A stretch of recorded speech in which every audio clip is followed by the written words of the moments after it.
तकरीबन को 30 तो 35 देग पकाई खड़ा है कजीवा एक ही ले चाल है ओए ओके जी ओके ओके समझ गए ध्यान है लाइक करो कमेंट करो दस्तरखान की टीम नु दाल उबाली घर दाल गोश्त वास्ते दाल घर ही उबाली दी है तो हुण लेके जा रहे हैं। मोहम्मद साहब की हाल है हरिशा तू फरिशा ताई कौन किधे सीधा होया जाना है मंडी चलिए अरे मैं तो 10 बजे किधे सीधा होया जाना मंडी चलिए यार मंडी और तो दूसरा सामान लेके देख के रह गया हैं माशाल्लाह अली भाई आज ना जी तकरीबन को 30 तो 35 देग पकाई खड़ा है कहंदा सुबह फजर वाले तो शुरू होया मेरा दिल है यार कि मैं आदि खुशी नाल ना इस पूरी टीम वास्ते बोतल लेके आ रहे हैं अपनी तरफ इन्हों बोतल पवानी है जी श्याम साहब आओ जी इन्होंने वास्ते बोतल लैके आइए ओ दुकान सामने उतों लैके आने हैं बोतल जी वाह वाह ठंडी हो यार वो बोतल देनी तू इहदे किन्ने पैसे ठंडी ठीक है किन्ने दी है ला यार 180 इहदे च कर ले 20 बकाया दे चलो यार बोतल लेके जा रहे हैं ये अल शम्स पकवान सेंटर की जिन्नी टीम है ना जी ओनू जनाब मेरे तो श्याम भाई की तरफों एक खसूसी यार छोटा जिहा तोहफा समझ लवो छोटा जिहा प्यार समझ लवो साडा श्याम भाई ये अल शम्स की जिन्नी टीम है ना उन्होंने प्याओ जी अली भाई है साड़ी तरफों छोटा जिहा तोहफा है तुहाडे लई आदि पूरी टीम नूं पवावो इंशाल्लाह अज तुसीं 30 तो 35 देग बनाई है अगे कोई भी इस तरह का दिन आएगा 50 तो 100 देग का आर्डर तुहानूं मिलना है ये साडी दुआ भी है दाल खैर दस्तरखान टीम की तरफों शाम भाई चलिए फिर आने हैं दाल वगैरह लेके आना है उबलती था दाल उबाली घर दाल गोश्त वास्ते दाल घर ही उबाली दी है तो हुण लेके जा रहे हैं अल शम्स पकवान सेंटर ते उत्थे चलते इनू गोश्त के नाल रलाना की हाल भाई नाल रलाने शाम साहब चला रहे हैं तो मैं पीछे बैठा अज 10 मुहर्रम का दिन है तो गमे हुसैन मनाया जा रही है दुकाना फुल बंद ने फुल हड़ताल पाकिस्तान पूरे यौम अशूरा दे अज जलूस है हर शहर पिंड गली मोहल्ले ते लंगर तकसीम हो रहे हैं इमाम हुसैन के नाम से अल्लाह पाक सब दे कबूल करे जी अल्लाह पाक ज़्यादा तो ज़्यादा तौफीक देवे। हाँ जी चलिए जी सामान हो गया जी सामान करियाने तो हो गया कौन किधे सीधा होया जाना है मंडी चलिए अरे मैं तो 10 बजे किधे सीधा होया जाना मंडी चलिए यार मंडी और तो दूसरा सामान लेके देख के रह गया आज माशाल्लाह जेड़ा है ना कल नाल भी ज़्यादा सामान लिया है 10 मुहर्रम है देखो बंदा हटना नहीं चाहिए इधर किधे सीधा होया जाना चल यार मोड़ चाबी मेरे को है तो तू चाबी तो बगैर चला तू मलंग के करियाने तो बाद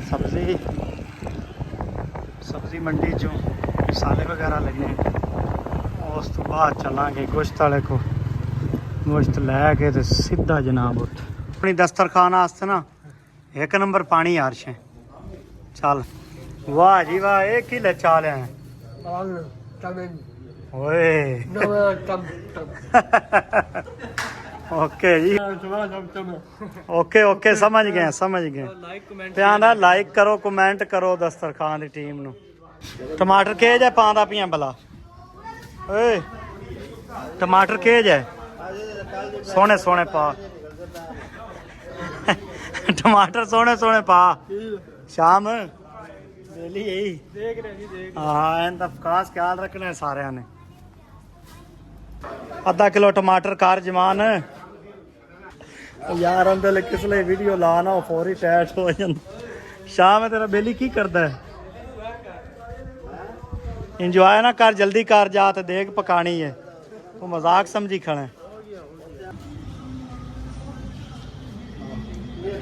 चलो जी शाम साहब चाहो चलिए जी सामान चाह चलिए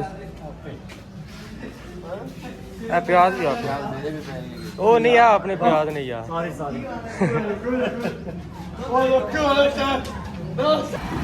गाइस आज 10 मुहर्रम है ਤੇ ਅੱਜ ਮਾਰਕੀਟ ਜਾਂ ਦੁਕਾਨਾਂ ਬਹੁਤ ਘੱਟ ਹੀ ਖੁੱਲੀਆਂ ਹੋਣਗੀਆਂ।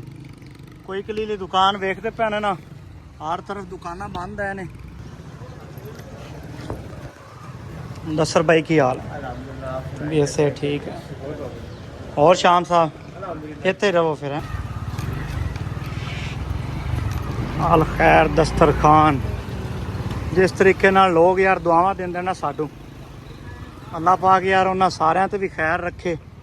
जिस तरीके वो साडे नाल सपोर्ट करते हैं लोग या प्यार करते हैं, माशाअल्लाह जी अल्लाह पाक दा घर। इस मस्जिद की तकरीबन हर दूसरे तीसरे दिन व्लॉग तस्वीर आँदी, वीडियो आँदी जी, क्योंकि साडा रूट है मंडी या जितों असी चिकन लेने ये साडा डेली का रूट है। तो साडा व्लॉग बूंगे के विच ही होंदा है भाई जी। जेडे बूंगे च लोग रहिंदे हो वेखदे हो, तुहानू तो पता ही है ना किहड़ी किहड़ी जगह ते घूम रहे फिर रहे हैं। अरिशां तो फरिशां ताईं यार गल ये करनी सी, जिसले भी आदे बच्चों नू खुश वेखो ना ਤੇ ਉਹਨਾਂ ਬੱਚਿਆਂ ਨੂੰ ਸਲਾਮ ਪੇਸ਼ ਕੀਤਾ ਕਰੋ ਜਿਨ੍ਹਾਂ ਨੇ दीन वास्ते कुर्बानियां ਦਿੱਤੀਆਂ। ਇਹ यार सामने सबील है जी, ਉੱਥੋਂ पानी पीना है। शाम भाई सबील तो पानी ਆਪਾਂ ने लाजमी पी ते जाना है। भाई ने खसूसी बुलाया यार, माशाल्लाह बड़े प्यार नाल उन्होंने बनाया, अल्लाह पाक कबूल करे। की हाल है जी? चलो यार मोड़ ले शाम। बूंगा याद दा मेन कब्रस्तान है। मुहर्रमा की फजीलत नाल ना जी ਜਿਹੜੀਆਂ कोई शहीद होइयां कब्रां आउंदियां या जिन्होंने दोबारा रिपेयरिंग सद लो या लिंबन पोछण दा जेड़े उर्दू पंजाबी समझते हैं वो काम इत्थे मुहर्रमा च हुंदा है जी। माशाअल्लाह जी यह सबील लाई है उन्होंने। शाम साहब नूं छड्डना है जी एक बारी घर, ते शाम भाई जुमे की तैयारी करके आवणगे। 10 मुहर्रम है तो जुमे का दिन है, ताकि उत्थे दस्तरखान तो पहले जुमा पढ़ते तो फिर फौरी अल खैर दस्तरखान ते लंगर शुरू हो जाएगा जी जुमे का। बुजुर्गों की हाल है जी? अल्लाह सलामत रखे जी। इस मस्जिद भी जुमा होगा जी माशाअल्लाह जी। अल खैर दस्तरखान बूंगा याद जुमे का दिन है 10 मुहर्रम, तो दस्तरखान लगा दिता है। तो अल्लाह के बंदे हुणे आने शुरू हो जासन, तो इंशाअल्लाह ताला खाना बिल्कुल रेडी है। बेग भी रोटियां बर्तन हर चीज़ होने शुरू करने हैं जी।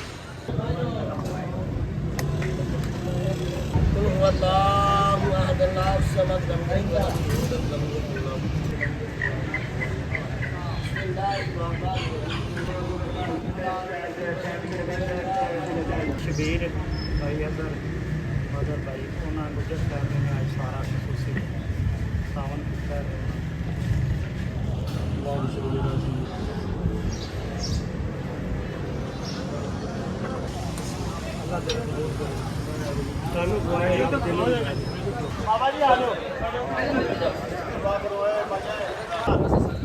तेरे पैर वाली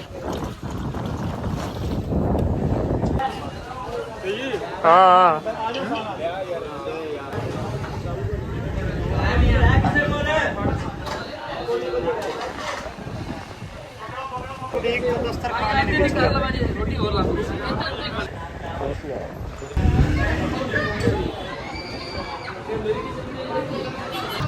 साला रोटी भाई फौरी आवाज देनी है, शर्म नहीं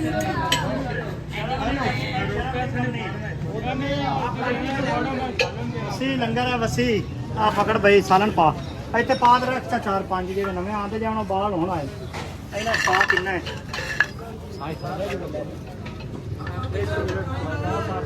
माशाअल्लाह जी 10 मुहर्रम ते जुमे का दिन अल खैर दस्तरखान बूंगा याद पे जिवें वादा किया सी कि 8, 9, 10 मुहर्रम 3 दिन इत्थे लंगर होवेगा जी। ते अलहमदुलिल्लाह 3 दे अज ड्यूटी जो अल्लाह पाक ने साड़ी लाई सी पूरी हुई जनाब। कल तो इंशाअल्लाह बुखारी शाह दरबार ते फिर दोबारा लावांगे लंगर। वालेकुम सलाम, क्या हाल है? किसके बैठे हो? अच्छा जी।